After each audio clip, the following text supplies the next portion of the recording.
ರಂಜಿತಾ ಅಂತ ಹೇಳ್ಬಿಟ್ಟು ನಾನು ಬಂದು ಈ ದೇವಸ್ಥಾನಕ್ಕೆ ಸುಮಾರು 8 ವಾರದಿಂದ ಬರ್ತಾ ಇದ್ದೀನಿ. ಇದು ನಂಗೆ 9ನೇ ವಾರ ಇಲ್ಲಿಗೆ ಬಂದಿರೋದು.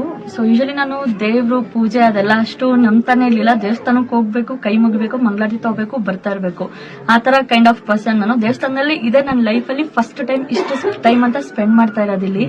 ಸೊ ಇಲ್ಲಿಗೆ ಬಂದಾದ್ಮೇಲೆ ಆಕ್ಚುಲಿ ನಮ್ಮ ಅಕ್ಕ ಒಬ್ರಿಂದ ಗೊತ್ತಾಯ್ತು ಇಲ್ಲಿ ದೇವಸ್ಥಾನ ಇದೆ ಹೋಗ್ಬೇಕು ಅಂತ ಹೇಳ್ಬಿಟ್ಟು. ಸೊ ಇಲ್ಲಿಗೆ ಬಂದಾದ್ಮೇಲೆ ಫುಲ್ ಶಾಕ್ ಆಯ್ತು. ನೋಡಿದ್ರೆ ಎಲ್ಲಿ ನೋಡಿದ್ರು ಅಷ್ಟು ಜನ ಬಂದು ಕಾಯಿ ತಗೊಳ್ಳೋದು, ಕಟ್ಟೋದು. ಇನಿಷಿಯಲಿ ನನ್ಗೂ ಒಂದ್ ಅನ್ಸ್ತು, ಏನಪ್ಪ ದುಡ್ಗೋಸ್ಕರ ಇಷ್ಟೊಂದೆಲ್ಲ ಮಾಡ್ತಾ ಇದಾರ ಅಂತ ಹೇಳ್ಬಿಟ್ಟು. ಬಟ್ ನಾನು ಬಂದ್ ಹೋಗಿದ್ ಮೊದಲನೇ ವಾರದಲ್ಲೇ ನಾನು ಏನ್ ಅನ್ಕೊಂಡಿದ್ನೋ ಅದೊಂದು ಕಾರ್ಯರೂಪಕ್ಕೆ ಬಂತು. ಅದು ಇದುವರೆಗೂ ನನ್ನ ಮನ್ಸಲ್ಲೇ ಇದೆ, ಇನ್ನ ಫುಲ್ ಆಗಿಲ್ಲ ಅದು. ಬಟ್ ನಾನು ಏನ್ ಅನ್ಕೊಳ್ತೀನೋ ಅದು ಒಂದ್ ಸ್ಟೆಪ್ ಮುಂದೆ ತಗೊಳ್ತು. ಇಷ್ಟು ವರ್ಷಗಳು ಬೇಕಾಗಿತ್ತು ನಾನು ಅದು ಏನ್ ಅನ್ಕೊಂಡಿದ್ನೋ ಅದು ಒಂದ್ ಹೆಜ್ಜೆ ಮುಂದೆ ಬರೋದಕ್ಕೆ. ಬಟ್ ಇಲ್ಲಿ ಬಂದೋಗಿದ್ ಮೊದಲನೇ ವಾರದಲ್ಲೇ ನಾನು ಏನ್ ಅನ್ಕೊಂಡಿದ್ನೋ ಅದು ನನಗೆ ಕಾರ್ಯ ಸಿದ್ಧಿ ರೂಪದಲ್ಲಿ ಫಸ್ಟ್ ಸ್ಟೆಪ್ ತಗೊಳ್ತು. ಇವಾಗ್ಲೂ ರಾಯರನ್ನ ನಂಬ್ತೀನಿ.